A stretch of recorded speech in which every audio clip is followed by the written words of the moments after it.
তোমাদের সবাইকে আবারও শিক্ষাঙ্গনে স্বাগত। আজকে আমাদের শিক্ষাঙ্গনের আলোচনার বিষয় ভয়েস চেঞ্জ প্রেজেন্ট টেন্সে। দেখো আমি আগে থেকে লিখে রেখেছি কয়েকটি ভার্ব। দেখো V1 মানে প্রেজেন্ট টেন্স, V2 মানে পাস্ট টেন্স, V3 মানে পাস্ট পার্টিসিপল। তো ভার্বের তিনটে ফর্ম হয়, আমি তিনটে ফর্ম কয়েকটা লিখে রেখেছি।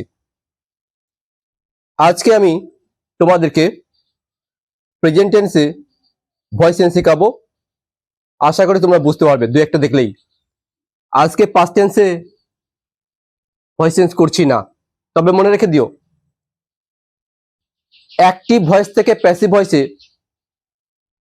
উত্তর করার সময় প্রশ্ন প্রেজেন্ট টেন্সে থাক পাস্ট টেন্সে থাক, উত্তর হবে পাস্ট পার্টিসিপলে। সাবজেক্ট হবে এজেন্ট, দেখে নিও। হ্যাঁ, তবে মনে রেখে দিও প্রেজেন্ট টেন্সে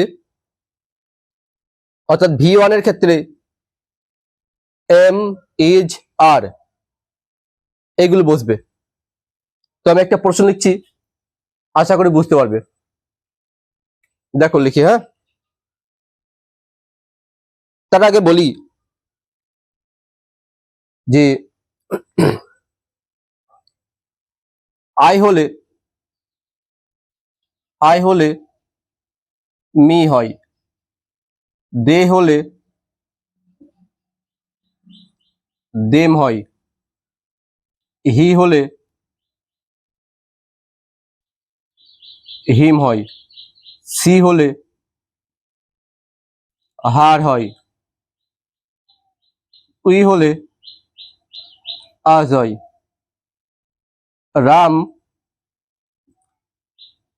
রামই হবে, ইট হলে ইটি বসে যাবে। ঠিক আছে, এর জন্য মনে রেখো।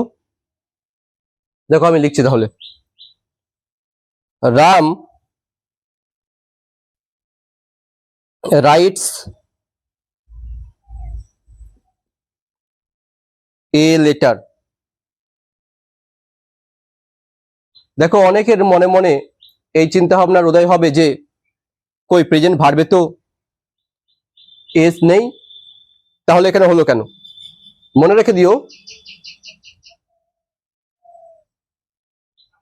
যে থার্ড পার্সনের সিঙ্গুলার ফর্ম যদি হয় তাহলে পরে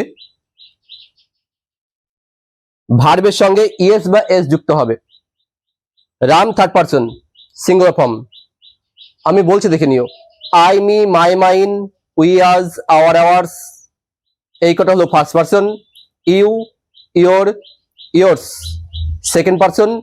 এই 11টি বাদ দিয়ে বিশ্বব্রহ্মাণ্ডে যা কিছু সব থার্ড পার্সন, তবে একটা হলে কি হবে ভার্বের সঙ্গে ইএস বা এস বসবে। তাই আমি এখানে রাম থার্ড পার্সনের সিঙ্গুলার ফর্ম, ভার্বের সঙ্গে এস যুক্ত হয়েছে। ঠিক আছে, বোঝা গেল? তাহলে দেখে নিও, এইটা সাবজেক্ট, এইটা এখন সাবজেক্ট, এইটা এখন অবজেক্ট। হ্যাঁ, কেমন করে হচ্ছে দেখে নিও। তো ভার্বের পরের অংশ অবজেক্ট, তাহলে আমি কি লিখবো? A letter. এ লেটার কটা লেটার? একটা।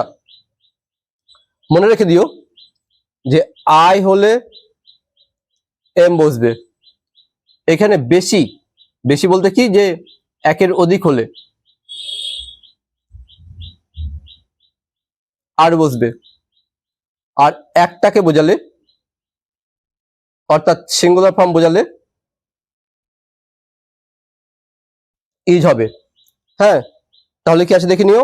এ লেটার কটা লেটার? একটা লেটার। কোন টেন্সে রয়েছে ভাবটা? V1 অর্থাৎ প্রেজেন্ট টেন্সে। তাহলে কি হবে?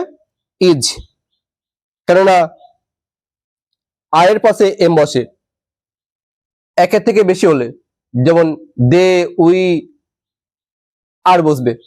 তাহলে এখানে একটা কি বসবে? ইজ বসে গেল। আমি কি বলেছিলাম প্রথমেই, যে প্রশ্ন V1 কিংবা V2 যাতেই থাক না কেন উত্তর সর্বদাই হবে V3 তে। ঠিক আছে, তাহলে এখানে রাইটের V3 কি? রিটেন।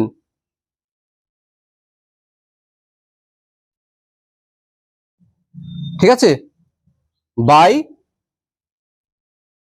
কে রয়েছে, রাম। বোঝা গেল? আমি আবার বলছি, রাম থার্ড পার্সনের সিঙ্গুলার ফর্ম, ভার্বে কিন্তু ইএস বা এস নেই, এখানে আমি এস লিখেছি কারণ কি, যে থার্ড পার্সনের সিঙ্গুলার ফর্ম হলে ভার্বের সঙ্গে ইএস বা এস বসবে, তাই বসানো হয়েছে। কি আছে, এ লেটার। তাহলে অবজেক্ট এখন কি হলো, সাবজেক্ট। তাহলে এ লেটার লিখে দিলাম, কিসে রয়েছে, ভার্বটা V1 এ। কি কি আছে, আই হলে এম হবে, একটা বোঝালে ইজ বসবে, একের থেকে বেশি হলে আর হবে। তাহলে কি আছে, একটা, তাহলে কি হবে, ইজ। ইজ বসে গেল। আমি কি বলেছিলাম যে প্রশ্ন V1 কিংবা V2 যাতেই হোক না কেন উত্তর হবে V3 তে। তাহলে কি রয়েছে, রাইট, রোট, রিটেন। তাহলে কি হলো, রিটেন। এবার পড়ে রইল কে, রাম, তাহলে বাই রাম। বোঝা গেল? দেখো এটা সিঙ্গেল অবজেক্টের ক্ষেত্রে, হ্যাঁ আমি ডবল অবজেক্ট লিখছি, এটা মুছে দিচ্ছি। তাহলে এবার তোমাদেরকে ডবল অবজেক্ট দিয়ে বোঝাবো। হ্যাঁ, তাহলে একটা প্রশ্ন লিখি, দে গিভ হিম এ বল। তোমাদেরকে সর্বদাই মনে রাখতে হবে যে যখন ডবল অবজেক্ট থাকবে তখন ফার্স্ট অবজেক্ট নিয়ে কাজ করব। এটা নয় যে দ্বিতীয় অবজেক্ট নিয়ে কাজ করলে বা উত্তর করলে কোনো ভুল হওয়ার সম্ভাবনা আছে, কিন্তু ভালো লাগবে কোনটা, প্রথম অবজেক্ট নিয়ে উত্তর করলে। তো দেখি নিও প্রথম অবজেক্ট কি, হিম আছে, দ্বিতীয় অবজেক্ট কে, এ বল আছে। তাহলে কি করছে দেখে নিও, ঠিক আছে। আমি কি বলেছি, হি সমান হিম হলে হিম সমান হি হবে। তাহলে হিম আছে, কি হবে এখানে, এখানে হি বসে যাবে। কি রয়েছে, প্রেজেন্ট টেন্স। প্রেজেন্ট টেন্সে কি রয়েছে দেখো, গিভ। তাহলে হি কজন, একজন, সিঙ্গুলার ফর্ম, তাই না? তাহলে কি বসবে, ইজ। তাহলে ইজ বসিয়ে দিলাম। পড়ে এলো কে, পড়ে এলো গিভ। আমি সর্বদাই কি বলেছিলাম যে উত্তর কিন্তু সর্বদাই 3 নম্বর ফর্মে বসবে। তাহলে গিভের 3 নম্বর ফর্ম কি, গিভেন। He is given. কি রইলো, এ বল।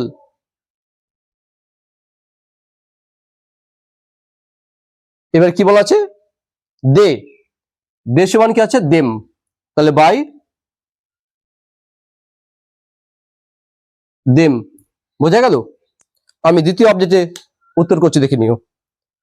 তার দেখো, এ বল, এ বল। কটা বল, একটা বল। কোন টেন্সে রয়েছে ভার্বটা, V1 এ, প্রেজেন্ট টেন্সে। কি কি বলা হয়েছে, আই হলে এম, একটা বোঝালে ইজ, একটা থেকে বেশি বোঝালে আর। তাহলে এ বল, কটা বল, একটা। তাহলে কি বসবে, ইজ। ইজ বসে গেল। গিভের 3 নম্বর ফর্ম কি, গিভেন। কে রইল, হিম। হিম লিখে দিলাম। বাই কে, বাই দে সমান দেম। আশা করি বুঝতে পেরেছো। যদি না বুঝতে পারো আমাকে কমেন্ট করে জানাবে, আমি তোমাদেরকে আরো বিশদে বোঝানোর চেষ্টা করব।